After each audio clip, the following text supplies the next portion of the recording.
Hey guys, Ralph here. True Power Trumpet Fitness, and welcome to Magnificent Monday. This really is a beautiful fall day. I love this time of the year. That's one of the reasons we stay in the Northeast. I love the change of seasons, and this time of year is just beautiful. The snow that we had is all melted. I went out and did my leaves. My backyard is almost 100% woods, and it's a huge job. So for that reason, it's after lunch, and I haven't touched the trumpet yet. I noodled around a little bit, so these are really the first notes of the day. And I'm a little skeptical, really hesitant to do the first notes of the day on a video like this, because with this new stuff, I'm not all that confident of what the heck is going to come out. I'm going to say 90% of the time, it's fine. The other 10% gets a little funky. So we'll see what we got.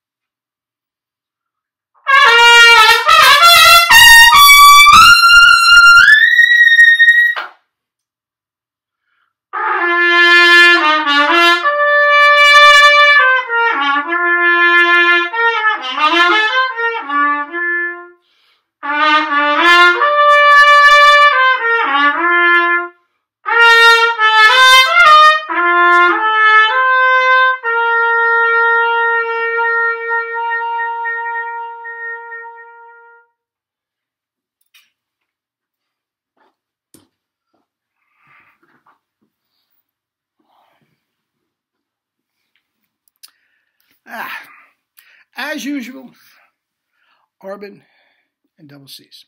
Now, I told you, I've said many times, this YouTube stuff is wonderful.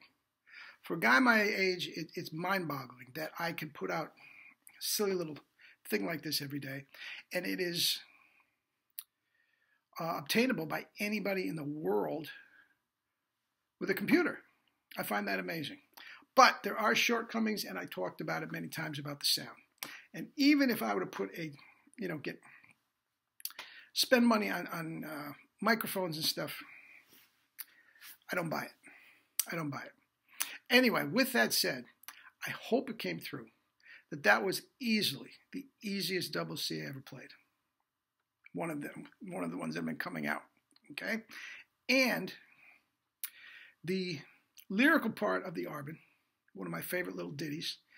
Man. The tone, I don't know if it comes through. As I said, I don't know if it comes through. But that is so easy, so relaxed, so full, so rich. And the fullness and richness comes because it is much more relaxed. There's no tension in the sound at all down there.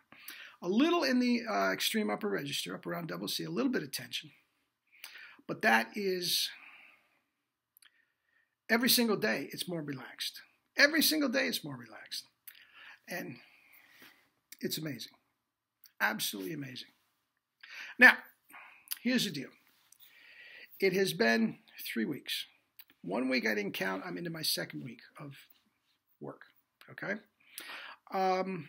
During that time, I'm going to say between Jerry and I, and he gives a lesson every now and then to certain people that he knows quite well. He's not strong enough to just be knocking off 4 or 5 lessons a day. And he doesn't play anymore. He spit buzzes. But occasionally one of his cronies will come over to his house and he will give a lesson. So between us, we have laid this out, I'm going to say roughly 10 people. Okay? Now, some of those I'm not even sure if laying it on them is an accurate description. In that, we're talking to a friend over the phone. You know what? Try this. Just do cough attacks. Everything else, but we don't really give them a lesson. So let's just say 10 at the most, if not less than that. Now, all of those players were experienced players. Most of them seasoned professionals. And I'm telling you, top pros. I can't give names. You know I can't do that. Professional ethics, I can't give names. I don't want to put words in their mouths. I don't want them to have to answer questions. I don't want to have them answer questions to their instrument companies that are, you know, it gets too weird that I want to mention names. Trust me, they're heavyweights. Okay? The guys that are not the big-time heavyweight pros are excellent players in their own right, mature players. Okay? But up to this point, I have never given it to one of my kids. Okay? Now, this one kid that I had last week on Friday, I was very, very hesitant to give it to him. Why? Because in 8th grade, he is killing everybody in his community. I mean, he's wiping out the high school kids. He's playing first chair in the wind ensemble for the youth symphony. I mean, he's killing people. And he has played double C's before. Double C's are not his note. He's a very, very slightly built physical kid, so he's not super strong. And I thought the real extreme power would come as he developed physically. Okay? Now, plays a good high C and D, E flat, E, F, and G. He can get up to it, but it's squeaking a little bit. Okay? And his articulations are terrific. His control is terrific. His tone is beautiful. I was very, very hesitant to do it. But I said, you know what? What the heck? Right? What the heck? We'll give it 5-10 minutes.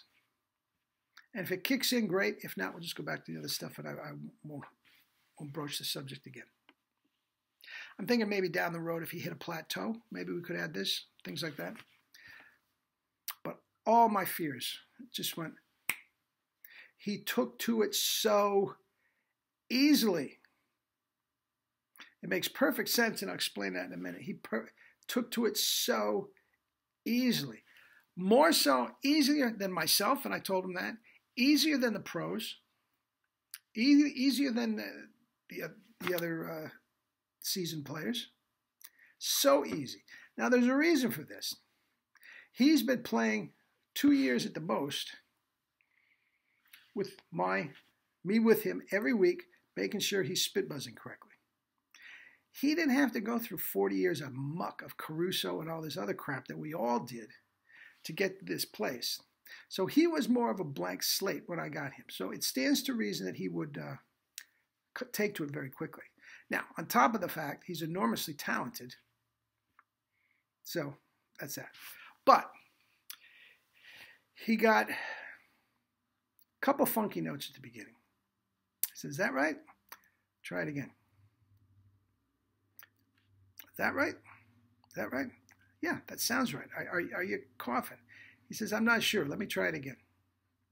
And this has been going on, this went on for, I'm going to say, 5-7 minutes, tops. After that, he had it. And he didn't say it again. He just had it. And I'm asking him, I said, so how'd that feel? Well, a lot easier. See, now he's not excited about this as me. And just tell me, oh, yeah, okay. Yeah, right, okay. But I'm telling you, all that thing I was concerned about, the smaller tone, it just widened unbelievably. Immediately, his high C was as big as a house. And we went up to a G that myself and anybody out there would be proud to have. Now, I don't know if it's a workable note yet, but coming out of an arpeggio, coming out of a scale, big as a house. Open, no pressure on his chops whatsoever. His tone in the middle register opened up like you wouldn't believe on a 1SB mouthpiece now. On a 1SB mouthpiece, and he's not going to turn back. And I'm telling you, he's in 8th grade now. If he sticks with this, and I don't know if he's going to stick with it. Who cares if he sticks with it? If he doesn't want to do it, he doesn't want to do it. I mean, we don't torture here. But if he sticks with this like I think he is, he seems to enjoy it. He gets a kick out of being, the star and whatnot. If he by the time he's a senior in high school, guys, he's going to be killing all of us. All of us.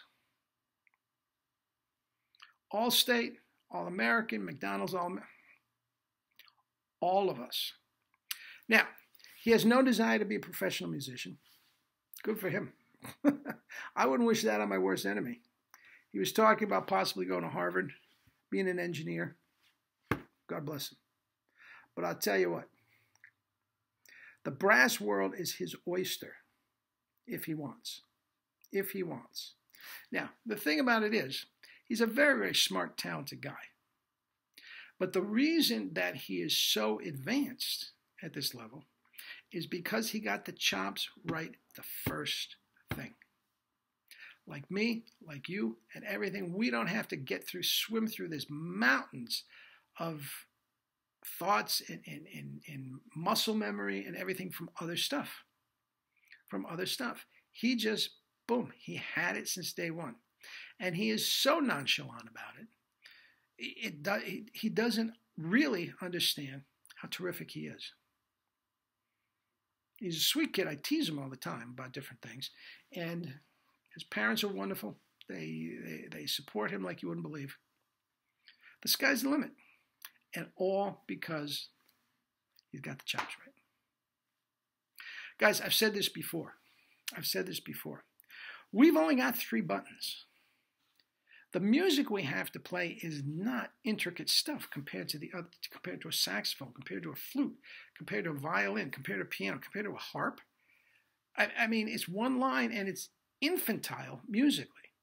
The whole thing with trumpet and trumpet virtuosity is chops and having control of the instrument enough that you can play that one line with a good tone without straining and play all the high notes. That is the secret to brass playing.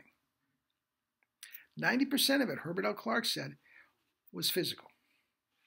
He's got the 90%. He just has to keep the chops there, gradually mature musically. The world's his oyster. And guys, it can be your oyster too because it is that easy. You lock those chops in, the music world is yours. Got it? Okay. True power to the max. We've taken true power and we've taken it a step farther. We're taking it to the max. So that's going to be the name of my new book, which I just finished the foreword and a couple chapters. It's coming. It's coming. And I can't wait for you guys to get it. $10. Boom. I don't care. Other guys are charging $1,000 for a book. I don't know that for sure. Somebody told me that. $1,000 for a book. Oh my God. All right. $10 for my book. With a poor man's version. Anyway, love you all. Have a great day and live your life with true power.